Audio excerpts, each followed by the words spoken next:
students, welcome to the digital classroom of EBS 5th standard. Today we will discuss the chapter number 3 of EBS, the earth and its living world.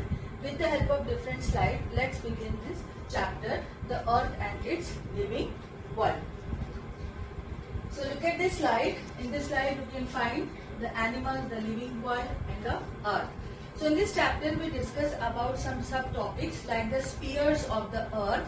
Afterward we discuss about the layers of the atmosphere, what are the landforms, what are the sources of water, what are continents, what are oceans, as well as about the water cycle, and the most and the important thing, how these spheres interact with each other and how the lithosphere, atmosphere and hydrosphere make another sphere which is known as the biosphere. So let's start this lesson with different slides. So our next slides is represent the spheres of the earth. There are 4 spheres. First is the lithosphere, atmosphere, hydrosphere and biosphere. We use the word unique planet for earth. Why we use the word unique planet for earth? Because all life essential things we found on the surface of the earth, like we found the soil, rocks, as well as we found the atmosphere which provide the life essential gas like oxygen, carbon dioxide and many more, as well as we find out the water not only in oceans but in river, it means on surface of the earth as well as in groundwater. And when these three spheres interact like lithosphere, hydrosphere and atmosphere, they form the another sphere which is known as the biosphere, and this biosphere represents the all living things or all living organisms. So step by step we discuss. First, this is the lithosphere. Lithosphere means litho means rock and sphere means region. So the area which is occupied by the rocks or the area which is occupied by the soil known as the lithosphere. That is why it is given solid earth. The area of which is occupied by the solid ones like the rocks and soil known as the lithosphere. Next one is atmosphere. Atmos means air and sphere means region or area. So the area which is surrounded by or occupied by the different types of gases known as the atmosphere. The next one is hydrosphere. Hydro means water and sphere means region or area. So the area which is occupied by water, different type of water, not only liquid form but as well as in solid like in form of ice as well as in water vapor. So that area is known as the hydrosphere. And when these three spheres interact, they form the biosphere, because the bio means life and the sphere means the area or region. So where we found the all living organisms or where the all living organisms can survive easily, this area is known as biosphere. It means all life. So this is about the spheres of the earth, and all spheres are very important. If any one of the sphere is absent or not present, so definitely it affects the biosphere, which indicate the living organisms. So we move on the next slide, which represent the definitions of.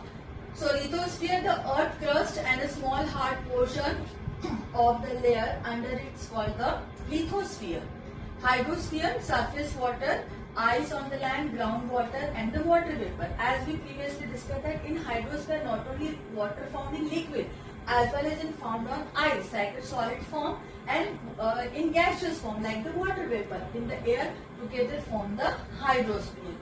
Atmosphere, the envelope of air around the earth is called the atmosphere. This is the most important thing because in atmosphere we found the life essential all types of gases. And these three spheres when interact, they form the biosphere. So living things occupy parts of the lithosphere, hydrosphere as well as the atmosphere. So these living things and all the parts they occupy are together called the biosphere. So students, these are the definitions of these 4 spheres: lithosphere, hydrosphere, atmosphere and biosphere. Now we move on the next slide, which represent the area occupied. Like you can easily find out land area which is about 30. It means only the 1/3 of the area of the earth is occupied by the land. And look at this, the most of the area, it means the 70% area is occupied by the water.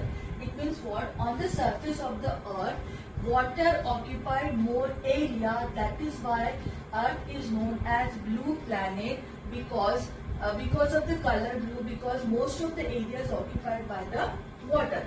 So this land area, it is 1/3 of the area which occupied of the earth. So this land area which consists the continents. Continents, it means large land masses. So this continent, it means 7 continents on the earth, like Asia, Africa, North America, South America, Australia, and Antarctica, and Europe. So these continents play an important role on the surface of the earth. So according to that, Asia is the largest one and Australia is the smallest one continent on the surface of earth. About the water, occupied the most of the area, more than the 70%. So the large water bodies known as oceans. Salty water present. So this ocean like Pacific Ocean, Indian Ocean, Atlantic Ocean, Southern Ocean, and Arctic Ocean. So in that, Pacific Ocean is the largest or the biggest one, and Arctic Ocean is the smallest one. So this is about how much area is occupied by the land, 1/3, and how much area is occupied by the water, 2/3 area is occupied by. It means most of the area is occupied by water. That is why we use that Earth is known as a blue planet. Okay. Now next slide, which represent the landforms. As we previously discussed, land area occupied only 1/3 of the earth surface. It means what? The land, it means the land on the surface of earth is not evenly distributed. It is found in uneven. Different places having different types of landform, not the evenly formed. So the land is not even in all places. The unevenness gives different shapes to the land in different places, and they are called the landforms. Like you can see in this diagram or in this picture, there are different types of landforms like the mountains or mountain ranges having conical peak, steep slopes, and most of the mountains which are in the heighted area, they are covered with snow throughout the year, like the Mount Everest or Himalayas. So what is the basic things is that the mountains, it means they are having steep slopes and conical peak and heighted area, as well as plateaus are there. Plateaus, actually they are known as the tableland. Why it is considered as a tableland?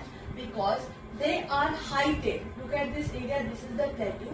They are heighted above the plain, but the top area is totally flat. It is not just like a mountain, like it's not having the conical peak. It has a tabletop flat land. That is why the plateau is considered as a tableland, which is heighted, steep slope, but the top area is completely flat. That is why it is known as a tableland. Now hills, which is little bit low comparatively the mountain, the plain area, which is the low lying plain area. It means there is no difference between the lowest and the highest point. That area is known as the plain. After that, we can find out the mouth of the river, the peninsula. Peninsula, what is the peninsula and what is the tributary? Look at this tributary. Tributary, it means the main river, when the main river distributes its water, which form the tributaries. Look at this area, lake. So these different types of landform you can easily find out. Island also it is there. Island, a piece of land which is surrounded by the water from all sides. So this is the different types of landforms like mountain ranges, plains, plateaus, hills, hillocks. So these are known as the landforms, which are unevenly distributed on the surface of the earth. Okay. Now the next one, we move on the next slide, and it's about the sources of water. So as we know that the 70% or 2/3 of the area is occupied by the water. So water collect when the rainfall is there. So where the water collect? So definitely it collect in different areas. Like some water collect in surface area, which is known as the surface water. like in lakes, in ponds, in streams and in rivers. So the water which is collect on the surface of the earth, that water is known as the surface water, and this water we use for different purpose, for like example generating hydroelectricity and for domestic purpose. But the disadvantage of this water, that this water is consumption of this water is much more, and the evaporation of this water is much more. So comparatively surface water, the next slide is represent groundwater, which is the most useful water for the all living things. These are the sources of groundwater. As we know, some water seep under the ground when the rainfall is there, because the soil absorbs the water and it collects inside the soil. So this water we can collect with the help of hand pumps or with the help of well or borewell or tube wells.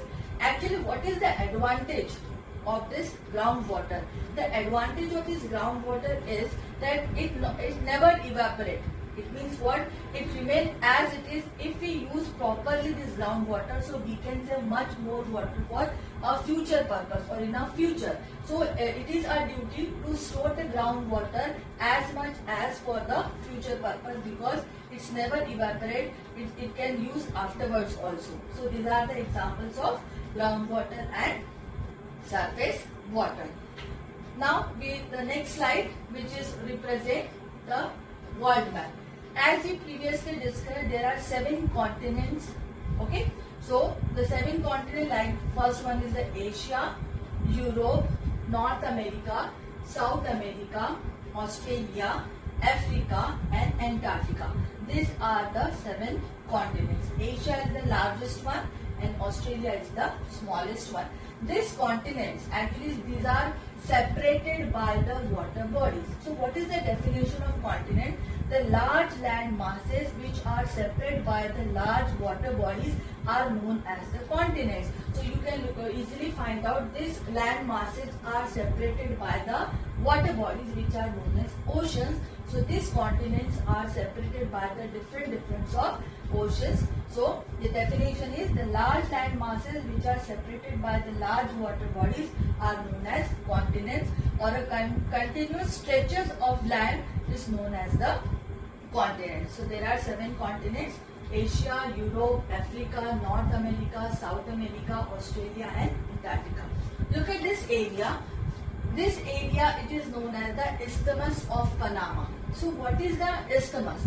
Actually, isthmus is a narrow zone which contact the 2 land masses, or we can say that it join the 2 land masses. In this map, you can easily find out that North America and South America, these both are connected with a narrow strip of land which is known as a isthmus. So this isthmus is, the name of this isthmus is Panama. It means Isthmus of Panama, which is a narrow strip of land which join the 2 large land masses. Okay.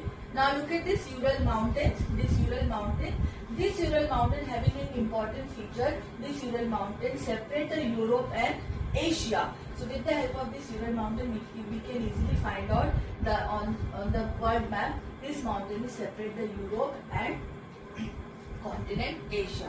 So this is about continent. Now again, we discuss the ocean on the same map. Like there are oceans like Pacific Ocean, Atlantic Ocean, Indian Ocean, Arctic Ocean and Southern Ocean. So there are 5 oceans, and these 5 oceans may play an important role on the surface of the earth. The Pacific Ocean, which is the largest one, occupied the more than the half part of the earth, and Arctic Ocean, which is the smallest ocean. So this is the slide with which you can easily find out how many oceans and continents on the surface of the earth. Now we move on the next one. Yes. As we discussed, the layer of the atmosphere are very important.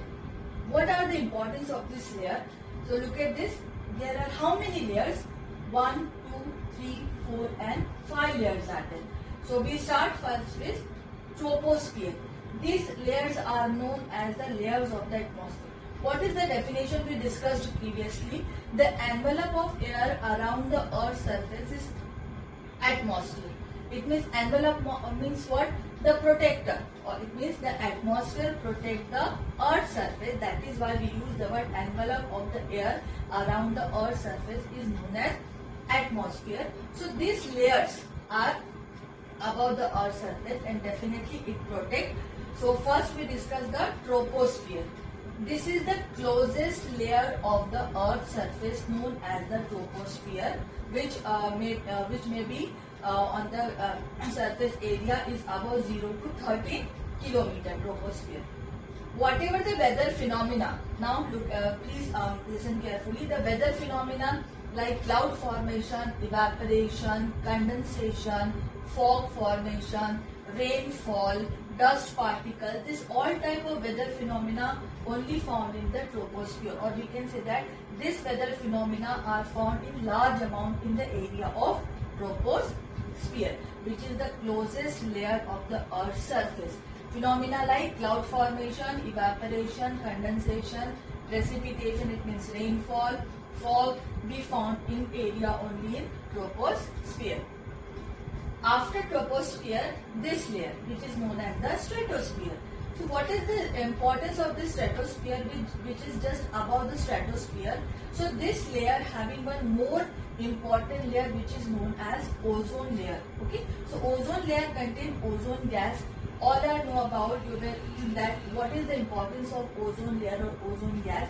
It protects the earth's surface, or it protects the living things from the harmful ultraviolet rays which directly come from the sun, because ozone layer or ozone gas play an umbrella-like structure or a protective shield, because it absorbs the harmful ultraviolet rays and it stops the ultraviolet rays and protect the all living things on the surface of the earth. So this is the most important layer, ozone layer, which present in the stratosphere. After the stratosphere, above the stratosphere there is a mesosphere. What is the mesosphere? This layer is very important because the temperature is little bit cool in that area, which is known as the mesosphere. One more thing in mesosphere, that meteors burn in this layer when they interact or when they enter in earth atmosphere. So there is a friction between the atmospheric gases and meteors, and then when their interaction or when the friction is there between the atmospheric gases or meteors, it completely burn. So this layer is important for the meteoroids or meteors purpose. After mesosphere there is one more layer, thermosphere. In thermosphere there is one more layer present, which is known as ionosphere. Actually ionosphere is a part of thermosphere. This thermosphere ionosphere layer, it is for radioactive communication. The artificial satellites, the space launch technology, all this activity we can find out in the layer of thermosphere. After thermosphere, look at this exosphere, which is the topmost layer, and it is found in the 1600 kilometer above the earth's surface. So this is exosphere. As we discussed previously, in mesosphere temperature decrease, it means temperature is less, cool temperature. But after mesosphere, as we move upward direction, the temperature increase. What is the basic fundament? That when we move upward direction, the temperature always decreases. But in this case, when we move above the mesosphere, it means in area of thermosphere or in area of exosphere, the temperature increase layer by layer. Why? Because this exosphere is near to the earth area, sun area, and you know that the sun temperature is more than 6000 degrees Celsius. And why this exosphere is very hot area or the highest temperature? Because in this area we found the two highly active gases, hydrogen and helium. That is why we found that this area having the highest temperature comparatively other sphere. So these are the layers of the atmosphere, and each and every layer having their importance, like troposphere, all weather phenomena, aeroplane also fly in that area only, which is known as the troposphere. Stratosphere, important ozone layer or ozone gas is present. Mesosphere, which is for Meteoroids are burned in that mesosphere. Thermosphere for radioactive communication, for artificial satellite purpose, and this is the exosphere. So this is about the layers of the atmosphere. So after this slide, we move on the next slide, which represent. Now, let's ask one question. The picture. What is this picture? Definitely, this picture represent the cycle. Which cycle? This picture represent the water cycle. All are very familiar with this picture. This is the picture of, or this is the diagram of water cycle. Look at this diagram. In this diagram, you can easily find out that the water bodies, or like the river or whatever, river or lake or ocean or sea. So this water body, when the sun heat or light, with the help of the sun heat or light, the water evaporates from the water bodies and it converts into water vapor. This process is known as evaporation. When water vapor convert into water vapor, they form a clouds. And when they form a clouds, it mix with the dust particles. And when these clouds mix with the dust particles and move upward direction, because they are very light. But when they move upward direction and they experience the cool air, they condense. And when it condense, it become heavy, because the water vapor convert into water droplets. And when it convert into water droplets, it become very heavy. And because of its heaviness, when again it interact with the cool air, it